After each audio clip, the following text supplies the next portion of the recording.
Yo, welcome everyone to a brand new video, and today it's time for my first league race of F125, and it will be with Ironman League. And for the people who don't know what Ironman League is, it's a 100% race with always wet conditions in there. It's custom weather and it's a random track, so we can't practice for it, so that makes it very interesting.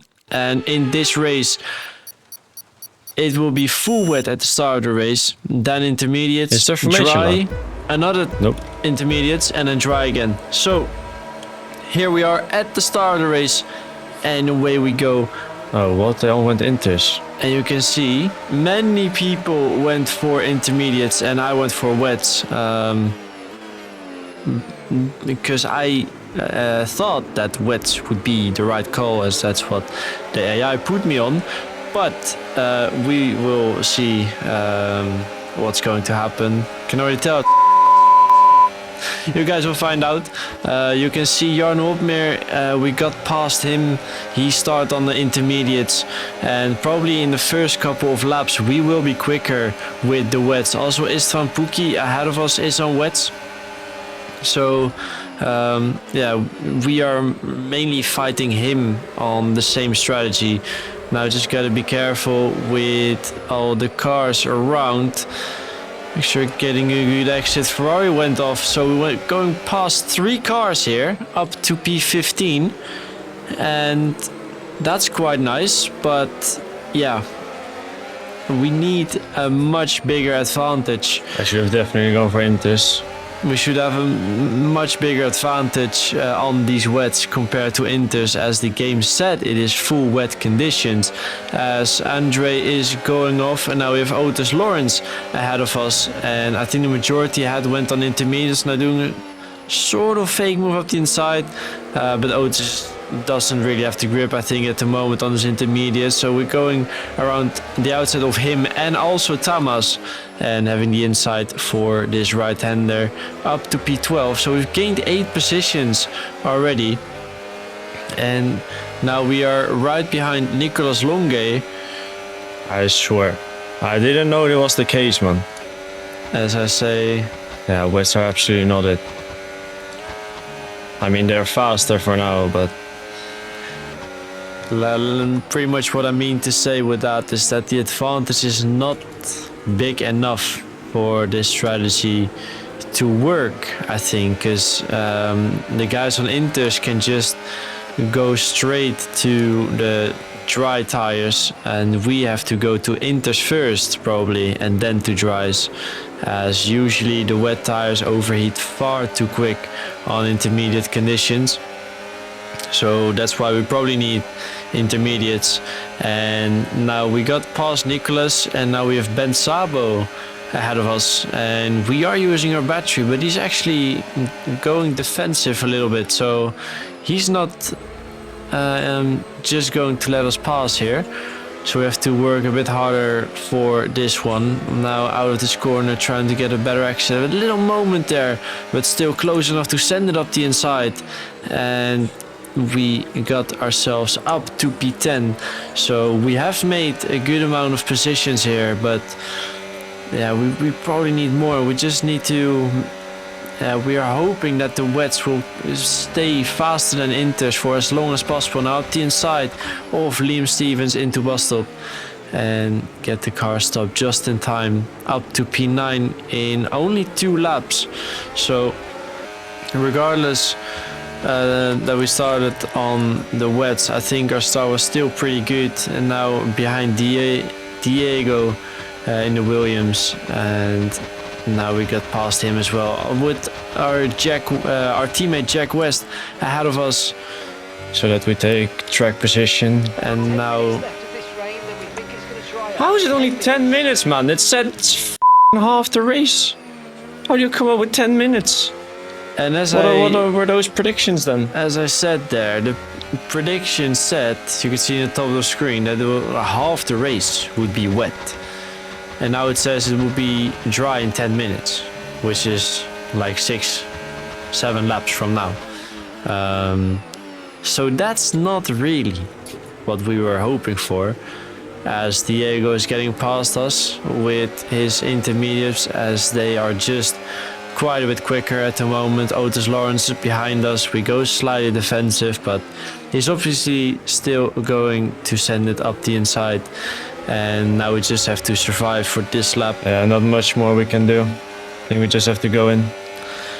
So yeah, we just have to go in probably. Also, the Haas had on wets. And now Jarno gets past us as well. He made quite some moves on his intermediate tires as well. So yeah, the Inters are clearly faster. Now Ben Sabo trying to go for a move around the outside in his right hand there. There's just nothing left. And as I say, there's nothing left in this tire as we defend against Benz a little bit. But yeah, we're not gonna battle them really hard because we are going into the pits anyway. And at this long straight, you can see they're just fully blasting the battery. We're not gonna defend it because yeah, we are going into the pits anyway in this lap. Yikes. As we lost 3 positions there in one straight, which is not ideal. So in lap 5, we are staying out. It's gonna cost me so much time. We're gonna go in, as I expected the wets to overheat far too much if I stayed out. The only thing that can save us is if Inters will die towards the end of their stint, but we've done we've only done 5 laps on wets, so I don't think they even have that much wear yet. So we will find out soon if this actually was the right strategy to do. But if you want to make sure to do the right strategy, you have to head over to Sim Racing Center, as they provide with the best F125 strategies. And here is an example with all the things they share with you. So you have the best strategy options, the tire wear, how long tires last, pit stop time loss, and the ERS gain per lap, for example, when you only use medium. Everything you pretty much need if you wouldn't have an engineer, for example. And you can also combine it with coaching sessions. They have esports sessions and non-esports sessions. So you can decide whatever you want in this case. And if you want to have a session with me, for example, this is what you have to fill in. It's very easy. This is where you have to put your details and then your Discord name so they can contact you. And this is where you have to select my name to be your coach. And if you place an order, make sure to use code Duncan for 10% off. And now let's head back into the video. So yeah, like I said, the only thing that can save us is if the Inters don't make it straight away to the dry. As the predictions still were half the race of wet, but now you can see in lap 9 people are boxing, and we have to box as well because it's already dry. So instead of roughly being around lap 22, it's lap 9. So that's a massive difference compared to the predictions at the start of the race. But I mean, that's also good to know for the next races that we are doing, that apparently or probably the predictions are not that accurate and everything is happening much sooner. So yeah, we went from lap 10 to lap 23 because we were pretty much driving on our own, and Istvan was slowly catching as he was, it seems like, on a full dry setup. Looking at this wet and dry pace. So yeah, we worked together a little bit to catch the cars ahead of us. I think we had to swap twice, and then we got there. That's not a bad shout. Almost 62%. Oh, it's raining. So now you can see it's raining in the final sector, and we are just gonna gamble. Might as well risk it. And go into the pits and go to Inters. Because yeah, we had very worn out tires anyway. And it's a very long track. So we just went for Inters. And now I can tell that it was absolutely the right call. As Istvan Pukki is still in the pits. We are already going past Overcut. Well, we're getting past Riards and Luca Rapassa as well, who were all in the pits. And Oh my days, we nailed it. Getting past Leo, who was, I think, 4 or 5 seconds away. So we gained a lot of time by boxing earlier. And now it's Tom Roberts ahead of us in the McLaren, and on the exit of this corner he's stuck on the curb, so we're gonna send it down the inside, going a little bit too deep and make contact. So still side by side, and then into this left-hander, we're side by side, but he runs us off track, unfortunately. So yeah, that's not amazing. And now Leo Land got past me.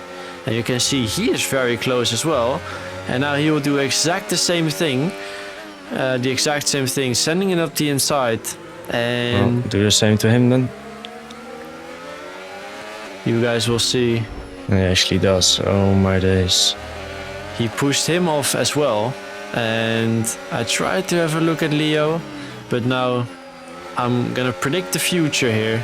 Leo can lose his head sometimes, so he might end Roberts' race now.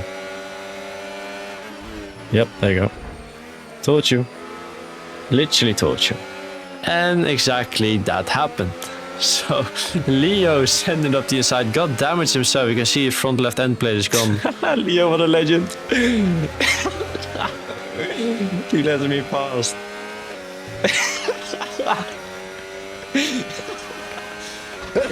He's gonna hold him up now. No straight like me. So yeah, Leo did not really appreciate what Tom Roberts did. So he's taking care of him for now. Oh, what a move, Leo. Beautiful racing there. So yeah, that was it for then. You can see Tom Roberts 7.5 seconds away. So we also extended the gap quite a bit. Now we are going into the pits and we're gonna go on soft. Oh no. But it's very slippery, as you can see. Not the shroud. But as soon as we arrive at Lecombe, that is the right call. The grip is actually quite nice. Hold up. Not yet. Not yet, but it was definitely the right call. We gained around 2 seconds to Istvan Pukki on this strategy, who also sped in the pits. So his race is definitely over at this point. But that was it. Nothing happened from that point onwards. I lost and then sound. You finish P11. We lost game sound as well at the very end. Not sure how, P10 with Jack West, but DNF'd. Yeah, after that race, final stint, nothing happened anymore. Jack West left the lobby after the race and he finished, I think, P7. So we are actually P11 instead of P10. But because it's reverse grid with constructors, we are currently in P7 as constructors, so my teammate Jack West will start P4 and I will start P14, as half the grid is development drivers and half the grid is esports drivers. So the development drivers are starting in the top 10 and the esports drivers starting out of the top 10. So not a great start, pretty much as a strategy mistake, but yeah, hopefully you guys enjoyed the video and I'll see you guys in the next one. Ciao, ciao.